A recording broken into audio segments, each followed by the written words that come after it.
administradora de bens imóveis. Vamos lá entrar nesse assunto que, de certa forma, vem falando dele assunto, e vai aprofundar um pouco mais agora os detalhes a respeito das operações. Esse desenho a gente já viu algo parecido lá no começo, quando eu coloquei aquele está o bem, poder identificar onde está o bem, qual seria o objetivo da empresa, o objetivo da família de constituir uma empresa, seja administradora de bens ou seja uma holding. Lembrando, a administradora de bens ela não necessariamente precisa ter uma holding, ela pode ser uma empresa, uma limitada normal, sem participações societárias. E aí vocês vão ver aqui, ó, e a pessoa física ou jurídica ela coloca o patrimônio dentro de uma holding patrimonial ou dentro de uma administradora de bens. Ok, com atividade preponderante, né? Quando tem atividade preponderante de loteamento, incorporação, locação, ou seja, se tiver atividade imobiliária, teremos a incidência do ITBI, certo? E a incidência do ITBI envolve justamente vamos dizer, o exercício dessa atividade, ou seja, atividade preponderante de um desses quinais aqui que eu relacionei para vocês. Então, olha só, os quinais, esses quinais de aluguel de imóveis próprios, compra e venda de imóveis próprios, loteamento de imóveis próprios, incorporação em empreendimentos imobiliários, gestão e administração de propriedade imobiliária, nós vimos que, uma vez que eu tenho atividade preponderante mais 50% da receita operacional desses canais, me faz sujeitar a incidência do ITBI.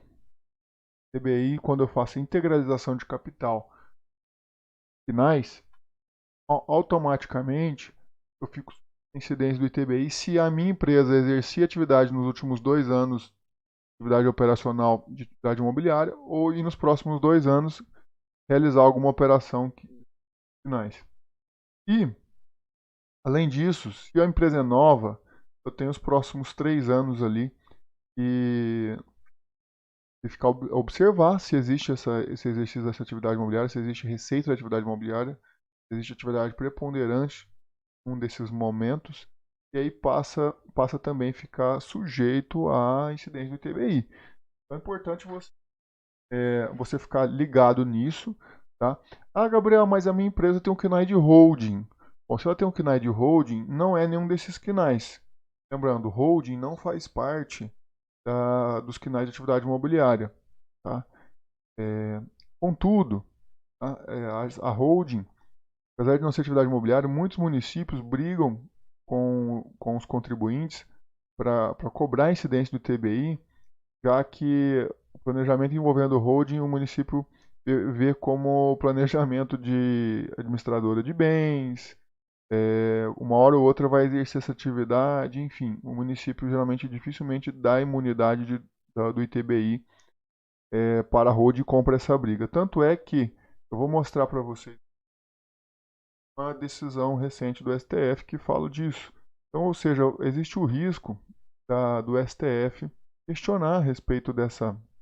Do STF não, do fisco questionar e não conceder a imunidade. E aí eu vou mostrar para vocês a jurisprudência que fala do assunto. Essa decisão do STF aí que vocês estão vendo, ó, ela é recente, 5/8/2020, recurso extraordinário 796-376 de Santa Catarina. Então, nesse recurso extraordinário, foi discutido a incidência do ITBI para as empresas que exerciam atividade de imobiliária. Eu vou mostrar para vocês aqui, ó, a ementa dessa decisão, porque ela é importantíssima para a gente poder compreender melhor, né, como que ficou decidido essa situação. Olha só.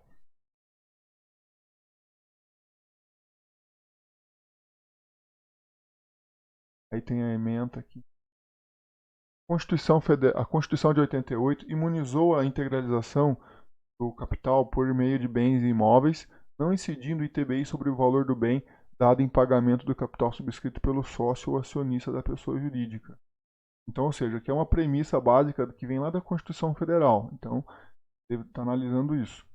Só que ele fala assim: a norma não imuniza qualquer incorporação de bens ou direitos ao patrimônio da pessoa jurídica, mas exclusivamente o pagamento em bens ou direitos que o sócio faz para integralização do capital social subscrito. Portanto, sobre a diferença do valor dos bens imóveis que superar o capital subscrito ser integralizado, incidirá a tributação do ITBI. Olha só que interessante esse ponto, porque ele fala o seguinte: a diferença do valor dos bens imóveis que superar o capital subscrito a ser integralizado incidirá a tributação do ITBI. E aqui ele conclui na ementa. A ementa é o resumo de tudo, né? Depois eu vou abrir aqui o relatório do voto vencedor para vocês terem uma ideia do que foi falado, caso concreto. Né? Então aqui o recurso extraordinário é que se nega provimento, tem uma 796 fixada a seguinte tese de repercussão geral. A imunidade em relação ao ITBI, previsto no inciso 1, parágrafo 2º do artigo 156 da Constituição Federal, não alcança o valor dos bens que exceder o limite do capital social a ser integralizado. E aí, ponto de atenção. Por quê? Como a gente tem essa previsão, eu vou mostrar para vocês agora aqui o relatório do voto vencedor. Esse aqui é o voto vencedor do Alexandre de Moraes. E aqui tem um trecho que dá para entender um pouquinho do que aconteceu no caso. Olha só. Informou que a empresa foi constituída em maio de 2010 com objeto social determinado para participação societária e acionar em outras empresas, representação comercial por conta própria ou de terceiros. O capital social da empresa é R$ 24.000. Foi integralizado mediante bens imóveis, 17 imóveis, cujo valor total R$ 802.724 é superior ao capital social, porque ele colocou o capital social da empresa é 24 mil e os imóveis, o valor total deles é 802.724. Consequentemente, existe essa diferença de 802 para o capital social da empresa, que havia sido mencionado, e aí nesse caso ele vai tributar a diferença disso, né? De 24 para 802, vai dar 700 e pouco mais de 700 mil reais aqui, diferença que se incidiria o ITBI. Então, olha só o que foi decidido aqui com base nisso, com base nesse caso concreto, foi decidido o seguinte, né? A autoridade coatora se nega a emitir a guia do ITBI com a imunidade integral das transferências dos bens, conforme o artigo 156. PTN, sob o argumento de que a imunidade atinge somente o montante do capital social da empresa a ser integralizado. Ou seja, lá na ementa que a gente tinha visto, nós vimos que a ementa, vamos dizer assim, a jurisprudência, ela está indicando a incidência do ITBI sobre essa diferença dos 802.724 para os 24, que é o capital social da empresa. Então, assim, isso de certa forma desestimula a operação sem a incidência do ITBI, desestimula, porque aí vamos dizer assim, agora os municípios eles têm mais argumentos para poder cobrar por essa diferença. Então, tá ligado, verificar realmente se vale a pena ou não computar isso no custo. Dependendo da situação, eu até prefiro já incluir o ITBI no custo para poder fazer todo o planejamento. Eu havia colocado lá no começo da nossa apresentação, nas primeiras aulas, eu falei incluindo o ITBI no custo, na planilha. Nós começamos a falar sobre a administradora de bens no desequilíbrio de doações ao longo do tempo, né?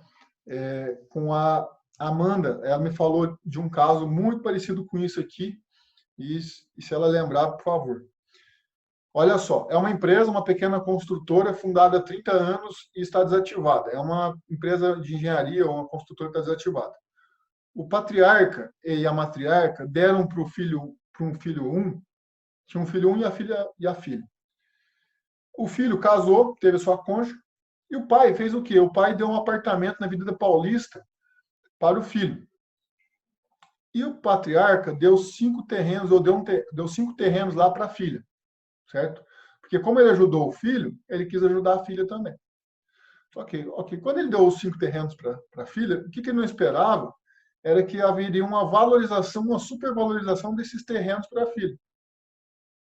E o terreno supervalorizou e a filha ficou, tipo, o terreno passou a valer 10 milhões e o apartamento na Avenida Paulista continuou valendo 1 milhão. O que aconteceu aí? Desequilíbrio ao longo do tempo dessas doações que foram feitas em vida, certo? E aí, como toda boa reunião de domingo, né, sai aquela discussão familiar, né, opa, acho que eu não estou compartilhando, desculpa. Sai aquela discussão familiar de justamente a filha começou o filho começou a reclamar, pai, peraí, mas a minha irmã lá recebeu um terreno que vale muito mais do que esse apartamento da Paulista. Eu não acho justo isso. E jogar na mesa em pleno domingo, almoço. Né? E é normal que isso aconteça, tá? Família é assim mesmo. E aí, segunda-feira, vai lá falar com o contador, vai falar com o advogado para ver o que dá para fazer. Porque o pai quer igualar essa situação. O pai, o patriarca, a matriarca, quer igualar essa situação e tentar encontrar uma saída para que isso seja resolvido. E uma das saídas que, por exemplo, é uma alternativa para isso, é fazer o seguinte, ó. Digamos que o filho, ele coloque o apartamento ou imóvel dentro da holding ou dentro da administradora ou dentro da empresa que já existe, que é a construtora que está desativada, entendeu? Na empresa que já existe, que é aquela empresa derivada, né? Ele coloca lá dentro e a filha também coloca lá dentro. Isenção do ITBI se o holding não exercer atividade imobiliária, mas nós vimos o risco agora com o STF falando dessa questão do valor da diferença. Então, ou seja, aumento de capital com terrenos. Aumento de capital com terrenos e aumento de capital com apartamento. Um coloca uma coisa, um coloca um imóvel, outro coloca outro.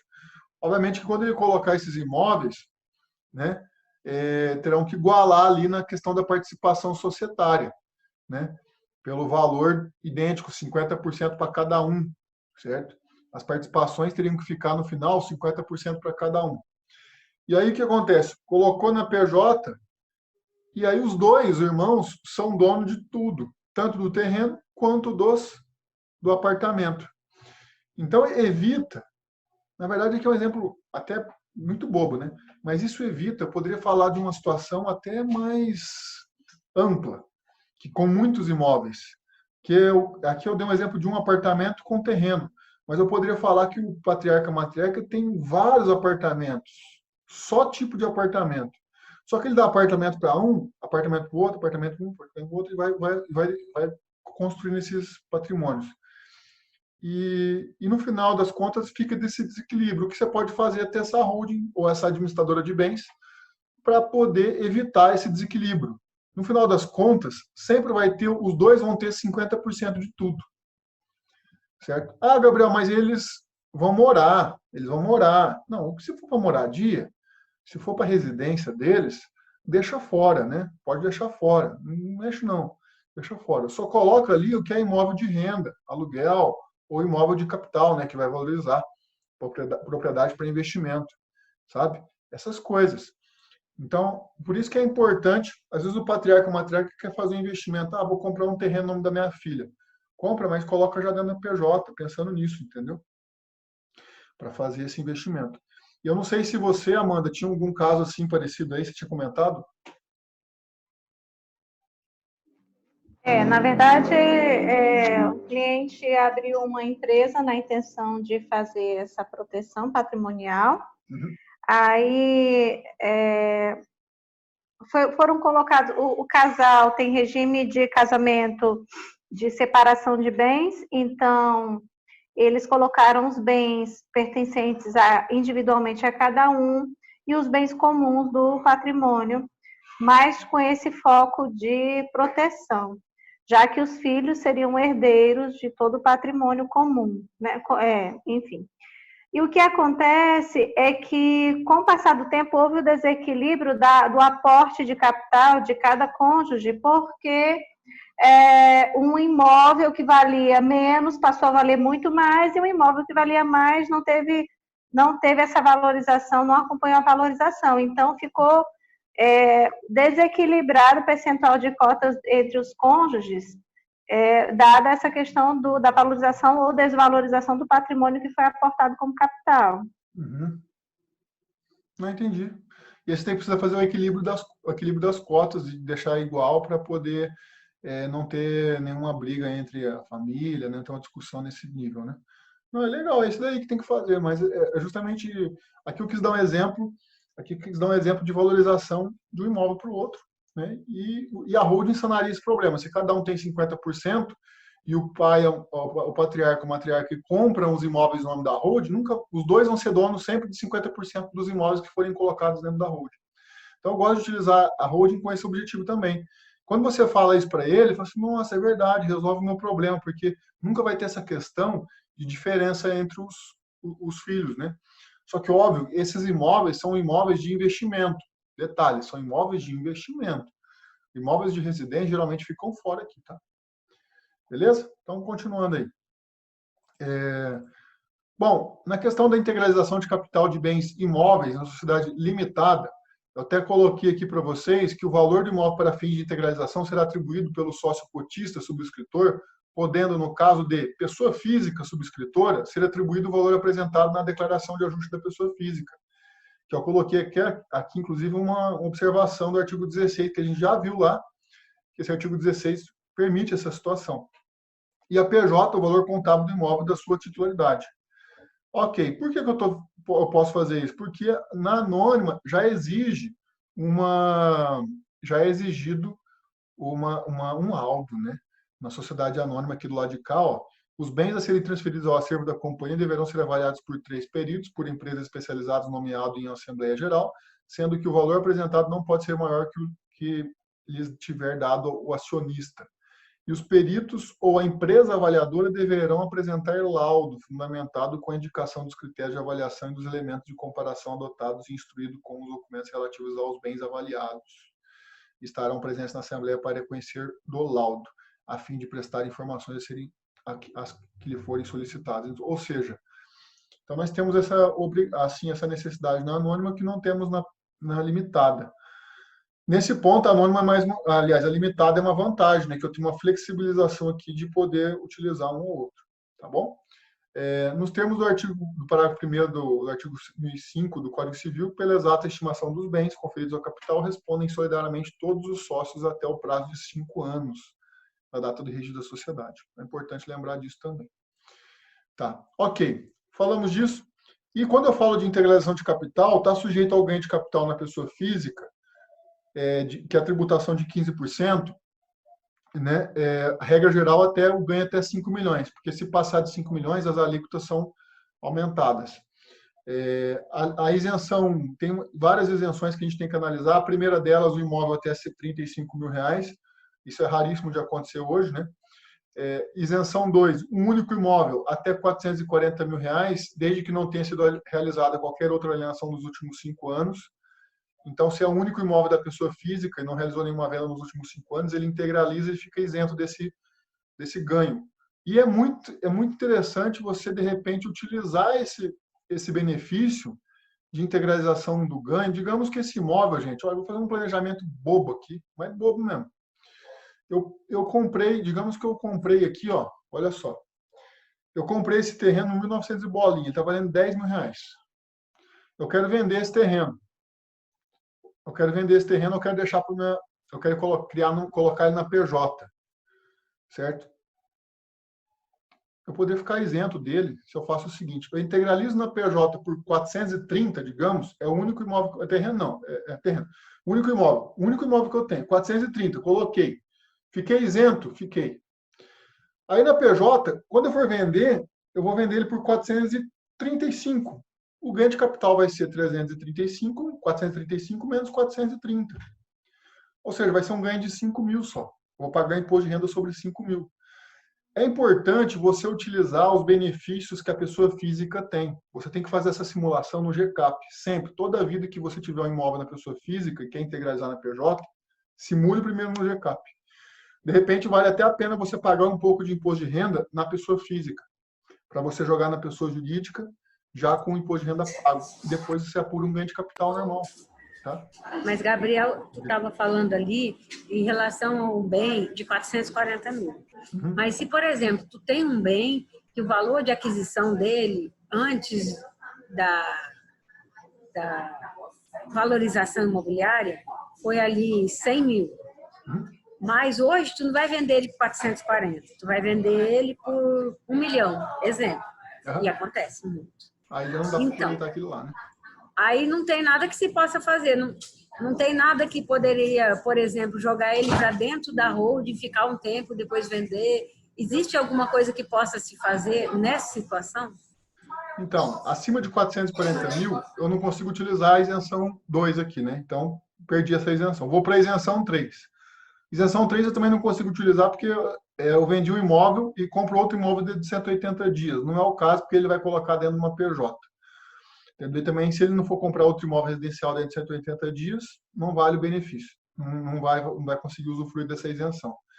Mas, por exemplo, se ele for vender um imóvel de R$1 milhão que ele adquiriu lá em 1969, até 1969, ele é isento 100% de redução. Então, vale a pena você estudar isso, entendeu? Vale a pena você aproveitar esses benefícios. E quando você tem o imóvel adquirido a partir de 1988, aplicam-se reduções de percentual do ganho de capital. E aí, quanto mais antigo o imóvel for, mais redução ele tem. Então, pode ser que haja uma tributação bem menor do que 15%. Bem menor do que 15% sobre um ganho, uma alíquota efetiva menor do que 15%. Então, essa simulação, fala assim, Gabriel, mas como é que você faz isso? Eu não fico calculando em planilha isso não, tá, gente? Eu vou ser bem sincero para vocês. Como é que eu calculo isso? GCAP. Eu não tenho dor de cabeça de ficar montando planilha para isso. Eu vou lá no GCAP e simulo lá, vejo quanto que vai pagar de imposto e coloco se vale a pena fazer pela pessoa física. Geralmente não vale a pena, digamos, porque ele comprou imóvel em 2010, comprou o terreno e agora ele quer vender porque supervalorizou. Então, aí ele acaba abandonando a ideia de fazer pela pessoa física. Né? Mas eu coloco todos os cenários. Cenário de pessoa física, integralizando pelo valor cheio ou pelo valor da declaração de ajuste anual da pessoa física. Tá? Coloco todos os cenários. Aí, as alíquotas a partir de ganhos acima de 5 milhões, o ganho passou de 5 milhões, a diferença, né, da venda e do custo, aí passa a ser a alíquota majorada, para 17,5% sobre o que exceder a 5 milhões, mas não ultrapassar 10. 20% sobre o que exceder 10, mas não ultrapassar 30, e 22,5% sobre o que ultrapassar 30. Então, essas são as alíquotas recentes aí sobre o ganho de capital de ganhos assim, que são maiores mesmo, acima de 5 milhões. Beleza? Bom, continuando aí. No caso de holding patrimonial, que nós chamamos de holding mista, né, que é aquela que vai alugar imóvel e vai vender, né, em caso de falecimento do patriarca, a propriedade direta sobre o imóvel aqui, permanece intacta com a pessoa jurídica pré-existente, ou seja, continua sendo da pessoa jurídica o imóvel se ele falecer, porque o que vai passar são as cotas. Haverá partilha da participação societária outrora detida pelo patriarca entre cônjuge e herdeiros, se ainda não houver sido efetuada a doação. Ainda vamos ver como é que faz isso, porque ele pode estar fazendo a doação dessas cotas em vida, e aí, quando ele faz a doação em vida, ele já não entra mais aquela parte no inventário. As decisões para definição de aluguel e venda são tomadas dentro da gestão da sociedade, entre os sócios e seus administradores, ou seja, não mais na pessoa física, e não mais pelo inventariante se ele falecer. É aqui, portanto, que há espaço para definir regras sociais, que serão os administradores dessa sociedade, e quóruns para aprovação de matérias pelos sócios da sociedade. Significa dizer o seguinte, que eu posso estabelecer regras para poder fazer a administração desses imóveis, a retirada de aluguel, a retirada de lucro, né, da empresa. Enfim, posso estabelecer várias regras e deixar para os meus filhos seguirem isso enquanto a empresa estiver existindo ali, né? Então, assim, esse é o objetivo, né, de montar uma questão de administração. E, por fim não, né, complementando aí, eu posso fazer o quê? reservar o usufruto vitalício para o patriarca, matriarca dessas cotas. Ou seja, digamos que enquanto eu estiver vivo, Gabriel, como deixou para os filhos lá as participações societárias, eu vou reservar o usufruto das participações societárias. Como é que eu faço isso? Eu faço uma doação das minhas cotas com uma reserva de usufruto. E aí, nisso daí, nós temos incidência do ITCMD, nós vamos falar dessa incidência do ITCMD. E nesse caso, pode ser realizada ali do patriarca, a doação do patriarca para os filhos, reserva o usufruto, continua retirando o lucro e continua fazendo a administração da empresa, enquanto ele estiver vivo. Depois que ele morre, deixou para os filhos extinguem o usufruto, paga a diferença do ITCMD e além disso, já o imóvel, os patrimônios já estão no nome do filho, né? Que passa a participação societária passa a ser todas do filho. Então esse é o objetivo do usufruto, tá? Para isso tem um custo também. Nós vamos ver que tem um custo do ITCMD, mas o custo do ITCMD relativamente ele vai ser baixo perto do que está vindo por aí, né? Então os lucros provenientes do recebimento de aluguéis ou da venda de imóveis também podem ser destinados integralmente ao usufrutuário, né? Então, mantém. Ah, Gabriel, mas eu quero deixar uma parte dos aluguéis para os meus filhos. Tudo bem, então você só reserva o usufruto daquilo que você quer ficar como retirada de lucro para você. Tá? Quanto que é isso, Gabriel? Seguinte, é simples. Se você tem 100 mil cotas, você quer doar 100 mil cotas para os seus filhos. Quanto que você quer deixar qual que é o percentual que você quer deixar de lucro para eles, de todos os imóveis? Não, eu quero deixar ali 10%. Então, você vai fazer a reserva de usufruto de 90% das cotas. E os outros 10% você não vai fazer essa reserva. Aliás, você vai simplesmente doar e não tem reserva de usufruto. Pronto. O que acontece? Não vai ter a necessidade desse lucro ser transferido para o patriarca, já que o lucro pertence ao usufrutuário, certo? Então, assim, essa é a vantagem aí do usufruto, e eu vou abrir a planilha de novo para a gente poder ilustrar essa questão do usufruto aí, tá? Eu até montei aquela planilha que a gente fez ontem, eu até dei uma melhorada nela para a gente poder entender melhor como é que ficam todos os cenários. Bom, só vou concluir aqui a questão dos cálculos e do aluguel de imóveis para eu poder abrir a planilha de novo, tá? Aluguel de imóveis, quanto que é a tributação do aluguel de imóveis no lucro presumido, né? Eu sempre comparo isso para mostrar para as pessoas físicas por que vale a pena ter uma administradora de bens ou uma holding patrimonial, né? A administradora de bens imóveis, com o aluguel de imóveis, ela vai pagar lá 32% sobre 1.600.000, que é uma receita, por exemplo, de aluguel do ano, né? Aqui eu coloquei uma receita, cálculo anual, tá, gente? Só para fazer uma simulação. A alíquota do imposto de renda é 15% sobre a base de cálculo presumido desses 32%. A base do adicional excedente a 20 mil multiplicado pelo número de meses, que nesse caso aqui seriam 12 meses, como é ano, né? Deu um adicional de 27.200. Total do IR devido de 104 mil reais. Vou fazer a mesma coisa com a CSLL, só sem adicional, 9% de 512 mil reais, que deu a CSLL devida de 46.080. Total recolher 46.080. O PIS e a COFINS não tem segredo. 1.600.000 vezes 0,65, 10.400. 1.600.000 vezes 3%, 48 mil reais. Total da carga tributária, IRCS, PIS, COFINS, 48 mil reais. 208.480. Esses 208.480, se você, vou até interromper o compartilhamento aqui, mas se você pegar, dividir do total desses 208.480 dividido pelo 1.600.000, vai dar uma alíquota efetiva de 13,03%. Então, é isso que ele vai ter de carga tributária efetiva, percentual, certo? 13,03%. Se você quiser anotar, anote isso, 13,03% nesse caso. Mas, Gabriel, não é só 13,03%, porque é o seguinte, ele vai ter mais o custo do contador para poder administrar essa PJ. Exatamente, você pode colocar aqui contabilidade e qualquer outros gastos que você tenha para poder manter essa PJ. e aí vai dar lá o total de um pouco mais de 13%, vamos dizer que chega a 15%. Mas 15% é melhor do que pagar 27,5% sobre o 1.600.000. Por isso que quando a pessoa física tiver muitos imóveis alugados, a tendência é que ela abra uma administradora, tá? Uma administradora de imóveis. Ah, Gabriel, mas aí você está pensando só do lado da parte de benefício tributário. Realmente. Nesse caso, eu estaria pensando só na parte de benefício tributário,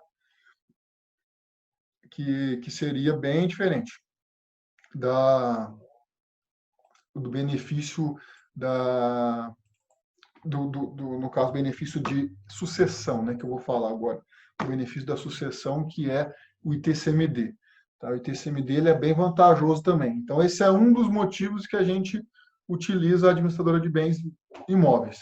Aqui, pessoa física, aqui a alíquota efetiva daria 26,85, a diferença de 13,82. Vale aí, com certeza, um estudo e incluir outras despesas aqui também no lucro presumido. Show!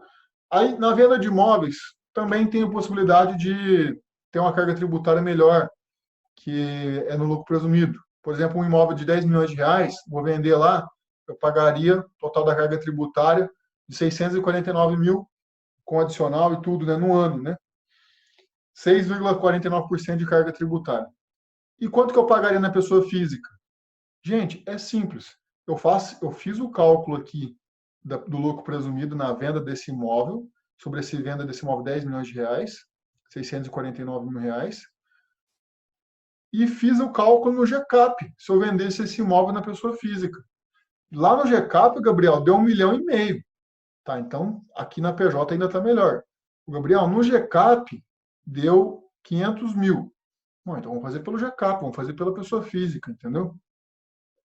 E tem situações que o planejamento, eu já vi situações em que o sócio ele desincorporava o imóvel da PJ na PF para poder vender na PF. Só que tem um problema disso daí. Quando você desincorpora o bem para vender na PF, passa a ter nova data de aquisição, no meu entendimento. E não aproveita a data de aquisição mais antiga. Tá? Então, tem que tomar um certo cuidado com isso. E, por fim, tem o RET aqui, que é o RET de venda de imóveis no regime de especial de tributação, que é do Minha Casa Minha Vida lá, que empresas que constroem imóveis que pagaria 4% sobre o valor total da venda desses imóveis. Né? Então, tem um benefício aí também bem interessante, que economiza aí 2,49% nesse exemplo aqui. Então, vale a pena o estudo. Tá?